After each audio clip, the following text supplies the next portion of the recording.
RS, which stands for really freaking serious, also Ren Sport, so until something more aggressive comes along. Welcome on Acceleration Hub, and let's find out what's there in Porsche. New 911 GT3 RS 2023. This is the meanest, most lap time, focused, most hard-edged 911 on sale. It starts at just over $240,000 US.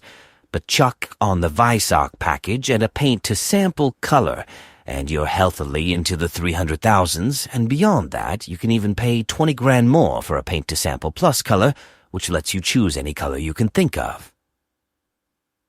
But while your color and trim options may seem endless, that might not be true for the amount of use cases a GT3 RS has road-legal race car sounds compromised, doesn't it?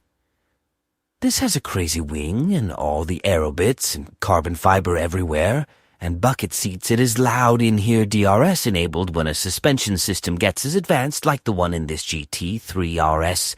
It actually has a surprising amount of range the ride in this. I mean, you know, you're in a sports car, but it's not punishing if you won't forget you're in an RS car, but you could daily drive this. It has Apple CarPlay and a front axle lift 9000 RPM 518 horsepower.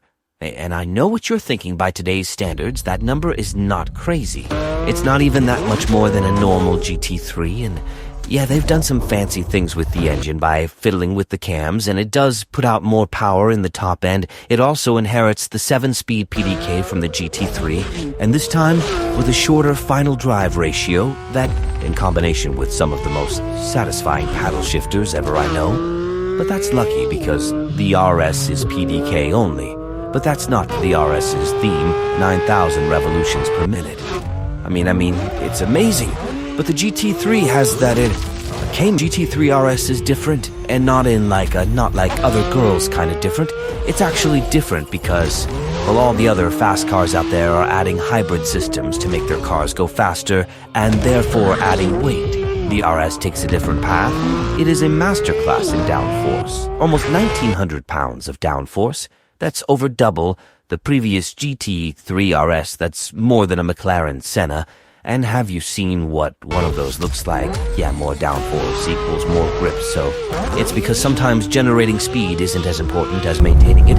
The cost of downforce, though, is drag. And this has a lower top speed than the regular GT3, but it has something the regular GT3 and the Viper ACR don't have all the way from Formula One. The GT3 RS has a drag reduction system, aka DLRS. It also engages automatically if the car's over a certain speed or over an RPM, or if it experiences a certain throttle percentage, and that removes most of that outrageous downforce number immediately. No speed when you want it, grip when you don't know that is putting some ridiculous cheese. This then it is potentially a recipe. Unfortunately, though, or fortunately, depending on who you are, there's a catch because this isn't a microwave-ready meal of a car. You not only can adjust the downforce, but also can adjust pretty much everything else with the car. In fact, just by looking at the steering wheel, it should be obvious that you are not the only knob in the car that can affect change. So the GT3 RS is highly adjustable to the point of absurdity. But why should you care? Well, because inside of this car somewhere is the perfect car for whatever racetrack you're on. But the problem is it's up to the sack of meat between the seats and the pedals to make it that way foreign. Normally, we have a hard time preventing milk from dribbling down on the chin when eating Cheerios. But here you can adjust differential coast on the fly. Okay, so gonna dial back the coast, so that means it will prevent those two rear wheels with the differential in between them from locking together as you turn into the corner, so your turn-in will be sharper like that, all right? Good, now the two rear wheels will lock the tires together, more help you rotate the car. The fact that you can adjust all the stuff is absolutely insane. The fact that you can do it on the fly is even insaner. That's not a word normally. If you want to adjust dampers, you have to get out of the car and click a little thing on the actual damper.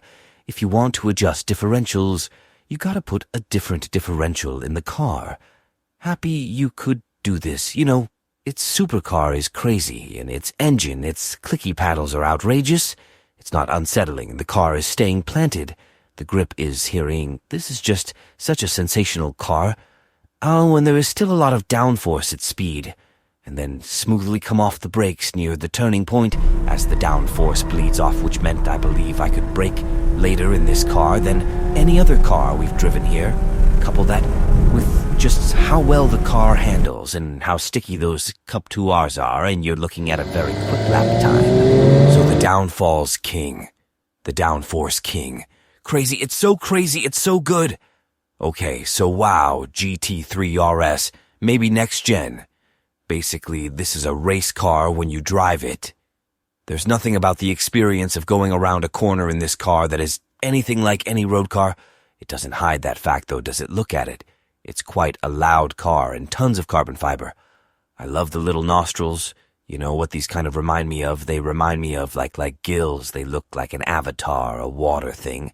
It's just when this came out, the thing that most excited me, the most was its cuts that I've never seen that on a road car, especially not that they call that, official team is the rock chip collector.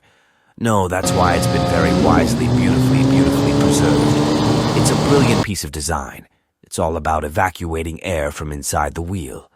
Well, extra down forge. Everything about this car is down force. Right, I could go point out 5 things and go, well, that's a downforce. Did you know that's for downforce? It's at least we're down for us. Okay, this is to look like a turbo. That's the difference between a GT3, by the way. If you see apart from the wing and the crate, well, actually, now it's insane, but you used to be able to tell the difference because this had the turbo body versus the GT3 had the wide body. If there would be demand, I will bring its part 2. Thanks for watching.